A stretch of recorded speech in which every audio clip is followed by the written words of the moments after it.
Yeah, good morning. Let me start by saying that, man, Saturday hurt our kids, our staff, and I'm sure it hurt our incredible fans who have been just to have five straight home games to open the season have been just marvelous. They've been, and our students and band cheerleaders just they've been incredible, and I'm sure they were hurt just like our kids felt gutted, and staff and everybody a part of it. So we're judged on results, and it's my responsibility to bring results to this program that restore its glory, and that builds, not only restores the glory of the Auburn football team on the field, but also I firmly believe that part of my job is to build up Auburn men, and that is one thing that I do believe and see occurring even through the hardships that we're going through, and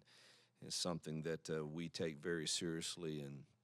And when you talk to them, I feel like we're accomplishing good things there. Um, Now, obviously, we want to add to not only building up men first, but returning the glory to Auburn football. We're working tirelessly to do both. Truthfully, that's why I teach truth lessons on Monday and Thursday about life. The lessons we can learn from the game of football. For that, our fan base has done their part, um, which makes not being 5-0 very hard to swallow when we certainly had our chances to do that.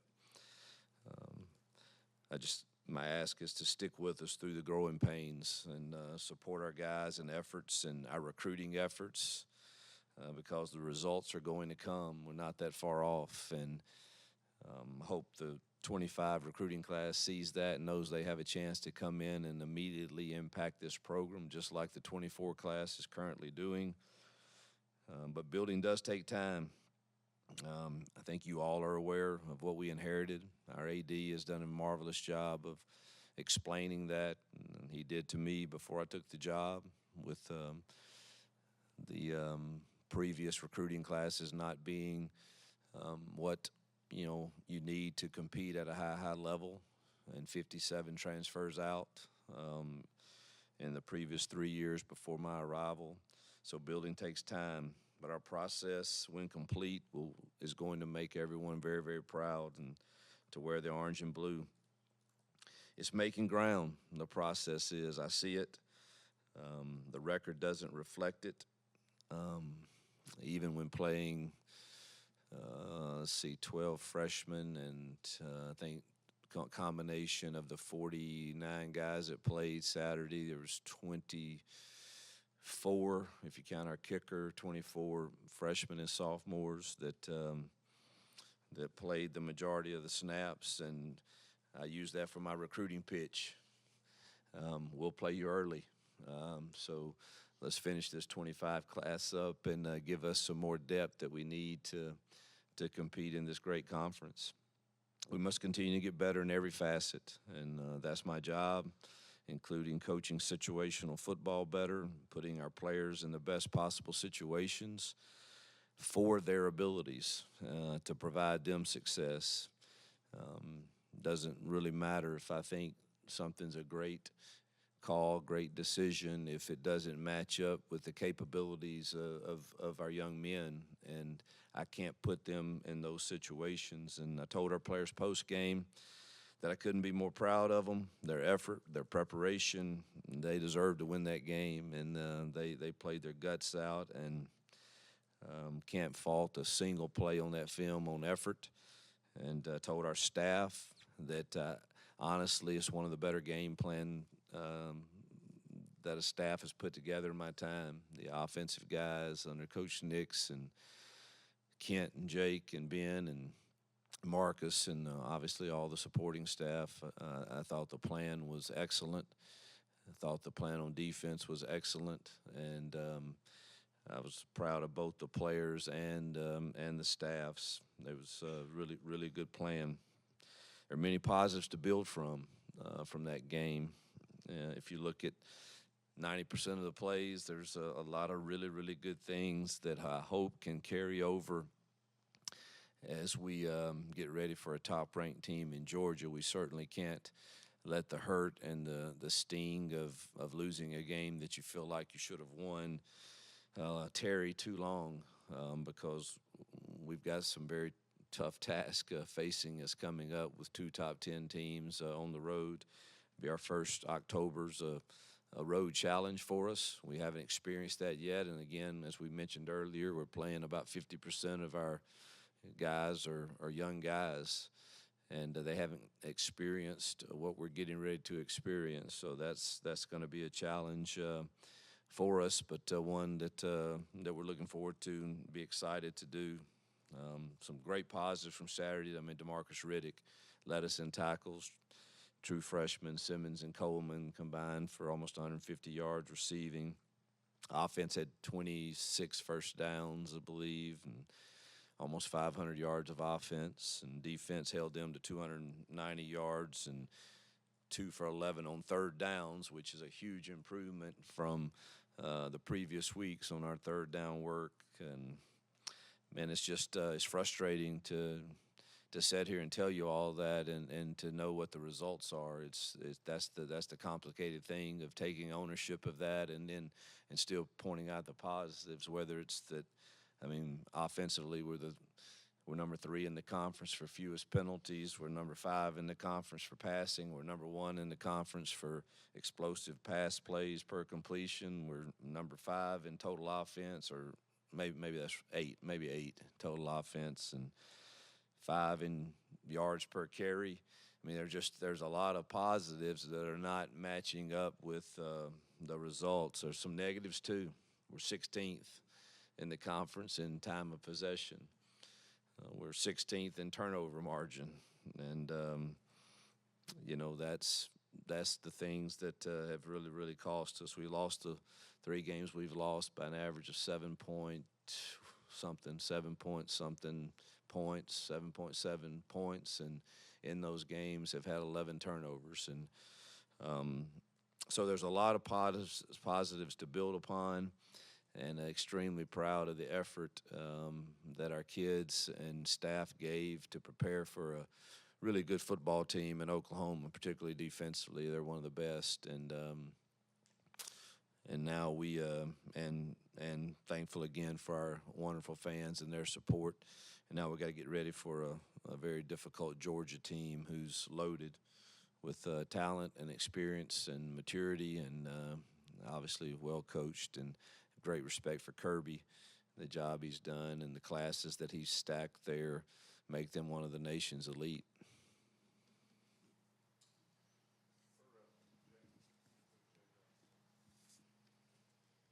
Hugh, what is, from a coaching perspective, what is your biggest regret from the Oklahoma game? Is there a call or a situation? Yeah, I'm very transparent. I've watched it like 3 times, and I usually stop at 2. But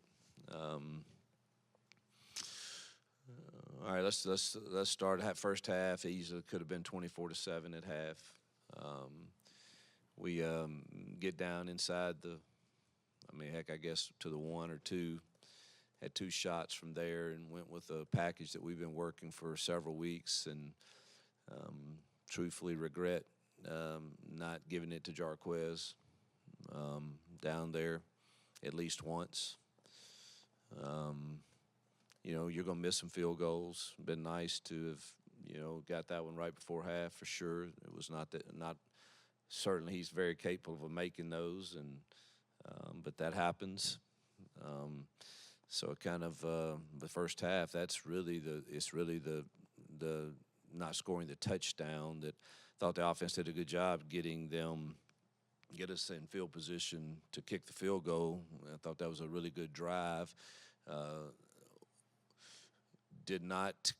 This is a weird situation, but the play right before we had to go Mayday, and it was good to see us. We executed Mayday really well. You just didn't really want to have to do that.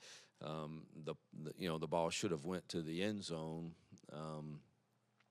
but that really wasn't Peyton's fault, because the one scenario I'm getting way into, but I want to own everything that needs to be owned. There was a look that they would give from time to time that our whole plan was we've got to check to a max call to get us protected, but that was a third down thought, and with that came, as soon as he gave the signal for max, with that came all the routes. And so the call I had made to take the shot to the end zone, when he had to go max, it reverted to the third down routes in normal scenario, which wasn't terrible because we were prepared for Mayday, and you got to go out there and make those. But there's so many things that dang happen in a game. Then you're like, oh my gosh, we had a great plan for that on third down, but we didn't talk about it being third down with one play to go, and so you learn from that. But that's the first half. The second half, truthfully, loved the plan. Thought it was effective. The 2 3rd and 4s, ones in the third quarter where we missed another field goal. Wish we had a sack that pushed us back a little bit on that 3rd and 4. Wish I would have just played it like 2-down territory and maybe ran it and see if I could have got it to 4th and 1. And then obviously the 3rd and 4 interception for a touchdown. In hindsight, wish I would have just controlled it and ran it and punted it. That's what the film says, and that's some of that second hindsight. And Peyton's mature, but sometimes I probably just need to, you would like to, the conversation on the helmet stuff is good, and it really worked well for us for most of the game. You wish you would just throw that away or take the sack and we punt it. But again, in hindsight, just let me control it and let's run the ball and then punt it and see if we can't play defense. Yeah, is this on? Yeah. You talked about DeMarcus and Malik and Jalen Crawford a little bit. Can you talk about their experience and their impact that they had on the game? Yeah, well, they have no experience, and that's I'm talking about in the game. Oh, I mean, it's nothing like playing in a game. I mean, you start to see, and again, without being negative toward any other players or anything, but you start to see that we're recruiting kids that can make a difference, that can run and that can tackle. I mean, we hadn't run a quarterback down that scrambled in a while, and here goes Riddick in the game, and he doesn't know half of what to do really with every call right now. But when you're an athlete, and the guy just he runs a very, very fast quarterback down on several occasions, and that's the type of recruiting we've got to have, and that we are doing, and going to add to us hopefully very soon. So I thought Jalen Crawford played solid also, and Blockton's playing a ton of snaps, and of course all the receivers, and we're playing a lot of young kids for sure, and proud to see them kind of start having some successes. And T. Love got in the game and did some good things, and that's good to see. And but we're playing a lot of freshmen and sophomores, but good to see them get those experiences in the game. Hugh, you've talked a lot about how you like to see your offense when they have 5, 6, 7 yards per rush, and Jarquez was averaging almost 6 on Saturday. And it seems a lot of the offensive play calls are the RPOs or options and letting Peyton make that decision. Is there a hesitancy to just call straight run plays, or kind of what's your mindset on that when you have Jarquez who is running it so well? Yeah, that's a balancing act. There were a lot of runs where we did. It was handoff all the way. Others, we still believe in giving the option, because you can't. This league is. That team we played against don't give up many rushing yards. You go look, and they are loaded with NFL guys. Those safeties and linebackers and ends are NFL dudes. And I mean, there's one run play we have with it was automatic give, and that number 2. Good God, he's one of the best I've seen in a long, long time. I mean, he makes the tackle on Jarquez for a 1-yard gain, and he's lined up 14 yards deep. I mean, he's pretty dang good. So there's a balancing act. You can do that, but then everybody's going to yell and scream when you do that, and they have too many guys that you have nobody to block him. And so you've got to, I think it's a balancing act for sure, but we definitely want 27 to get his share of touches. But when you do throw the RPO, it's our job to make sure that it's thrown to the right RPO. And that's where we still are struggling a little bit. And so we got to keep working to get that corrected. You mentioned the first half goal line situation. Had some mixed success in red zone and short yardage. Are you a little surprised or disappointed at that? You've done quite a few different things. Yeah, I'm really disappointed that we didn't score that touchdown, obviously. And truthfully, the first time we did it, it should have scored. And we had, again, I don't ever want to sound like I don't know, everybody seems to think when I tell you what really happened that I throw somebody under the bus. I'm not. I mean, but on the first one, we've lost B. Frazier to a broken foot, who's usually in that position. And we had to sub in for him somebody that's an old lineman that doesn't get all those looks a tight end gets. And they gave us a squirrely look, and he did not go to the right spot, and thus it ate up 2 of our pullers. And if we could have got those 2 pullers around, I think we walk in. But that's on us as coaches to when you lose somebody, it's next man up, and you got to get them ready. And we obviously didn't have one guy ready for that play, and so that's frustrating when you watch that. And the play, not the last one or not that one, the play before that, they had a really good call on. But if we totally understood, again, back to coaching, if we totally understood every single look, I think we walk in on that one too. But it's hard, man, to show because they're game planning too. And it's hard to show every single look, but when you look at the tape and you say the facts are, if we had covered this look, it is a really good call and it's going to score. And when you look back at the practice tape, we never showed them that particular look. Obviously, we show them as many as we think we can, but. So we've got to just continue to hopefully we get the right looks taught to our kids so that we can execute those short yardage plays.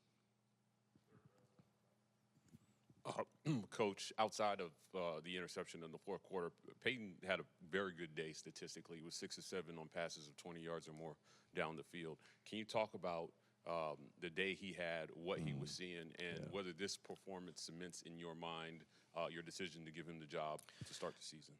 I couldn't be I told him after the game, man, I thought not just him, but I thought he laid it on the line for our kids, for our team, for our program. I mean, he sacrificed his body.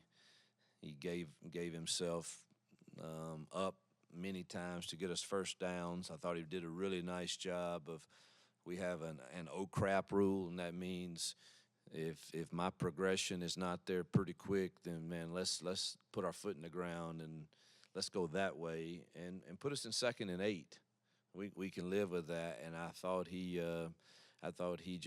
really played solid. Obviously, he wishes that he has one throwback, and as everybody does. But man, I thought he really laid it on the line for us and for our team, and it's kind of what we expect out of him at the start of the season, and moving forward is what we'll expect. Yeah, it's hard to say he's not the starter in these kind of games. I think he gives us our best chance to win, as long as he keeps taking care of the football like he did.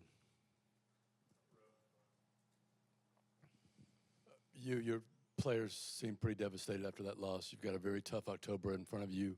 Do you and your staff have to do anything more this week to keep them from spiraling and keep them invested in your program? No, that's the media.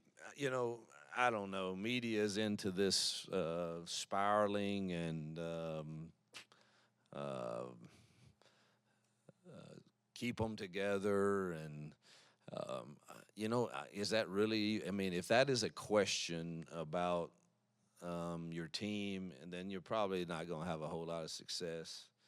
But that, man, in life, you don't get the chance to spiral and then have success. And it's the same way in football. And that'll be my lesson today that I've had planned, obviously, since back in the summer is one that I think is perfect for our moment that I'm going to teach on and give some real life examples from myself and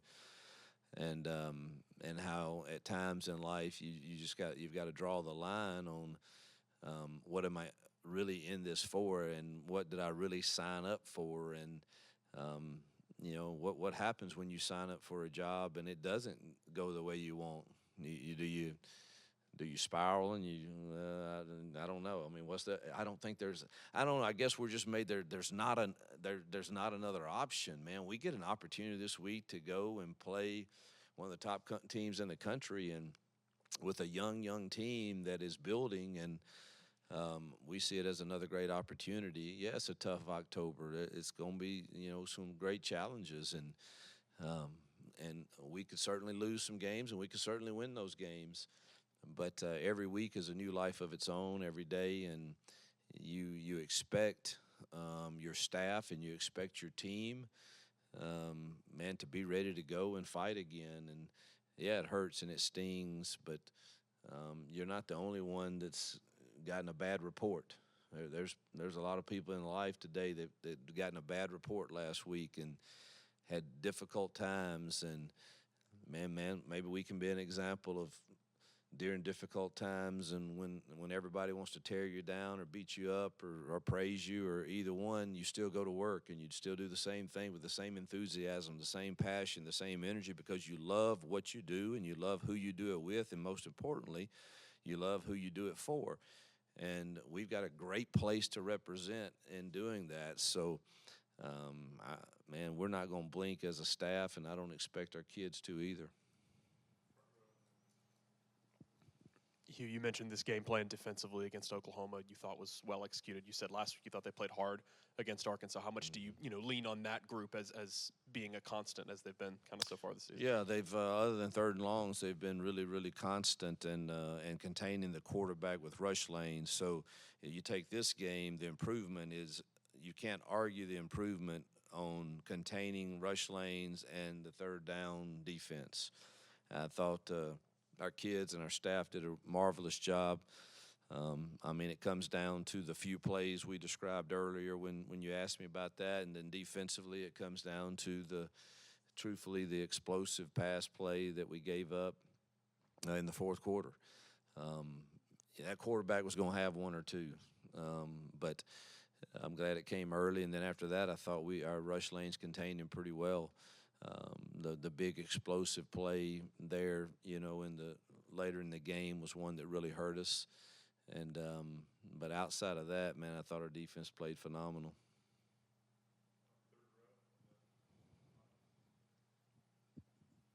Hugh Dre's been super consistent for y'all since the start of the season at wide receiver. But Malcolm, last couple of weeks, about 5 or 6 touches a game, big plays from him. Are you really starting to see the light kind of come on for him at this point as a guy who wasn't here early as an early enrollee but's been able to carve out a role? Yeah, I think you're, again, they're just young, and it takes time. There's a process to developing, and there's very few, and there's some that come in and are totally ready, and most of them probably got there early. But you're starting to see him start to understand a few more things. He's still got things to learn. Like we threw him two bubble screens, and for 18 years now, he's up in Alexander City. He's taken that and just outrun everybody to the sideline and been able to do it. And here it's not quite that way, but he's going to learn that, man, if he puts his foot in the ground on a couple of those are like 10-yard gains, and so there's still things he's learning. The great thing is he's so fun to coach, man. He wants to be coached, and he loves to play the game, and so you're starting to see. Perry had a great week of practice. We got to get him in more games, and I thought all of those. DeMarcus Riddick. I mean, we could go on and on because we're so young. And of course, Cam's coming on too and starting to get healthy again, and it's good to see all those young kids have success. Coach, you mentioned in your opening statement about what you and your staff have inherited here. In year 2, was the roster so barren and was the previous regime's job so poor in recruiting that fans shouldn't expect more than a 2-3 start when you have 5 home games to begin the year? Yeah, I won't comment on what happened before I was here. The roster was what it was. Everybody can make their own determination on that, on how many people left and the recruiting rankings and what was brought in. So you can look at that and make your own determination. Should the fans expect more than a 2-3 start? Absolutely. I mean, we could easily, like I said in my opening statement, be sitting here being 5-0, but we didn't get it done. And we can point to the coaching errors, and we can point to the 11 turnovers and all of those things. It's a mixture, and it's our job to get it. We could point to our youth, but we've got like I said earlier, that we can sit here and talk about all those things, but we're a result-oriented profession, and those results didn't go our way, so there's no way that I can sit here and say that those 3 games weren't winnable. And so that's the toughest thing for me to say to them, because I know what the sacrifices are that all of our boosters and families and supporters and administration and everybody pours into supporting this program. And when you don't deliver that's one thing to sit here, and if I said, man, we just got our tails whipped and they were just better than us and deeper than us, but I'm not taking anything away from those teams. They found a way to win the games, but we found a way to lose them, in my mind, and that's what's the hardest thing about sitting here with the 2-3 record. Coach, you mentioned a second ago in responding to Brian's question about spiraling and how that's not an option. But you have some young guys on this team who haven't lost a lot of football in their high school careers, and now they're having to deal with losing 3 out of 4 weeks. What has your message been to them about staying in the right mental space? Welcome to life. If it hasn't hit you, if you never experienced that in high school, difficult gut punches and losses, just keep living. They'll come, and man, there's no other group I'd rather do this with and help teach you lessons through this time. And you see that we're not far off, and you're going to be a huge role in turning this program back around to being where it belongs. So, man, stay the course.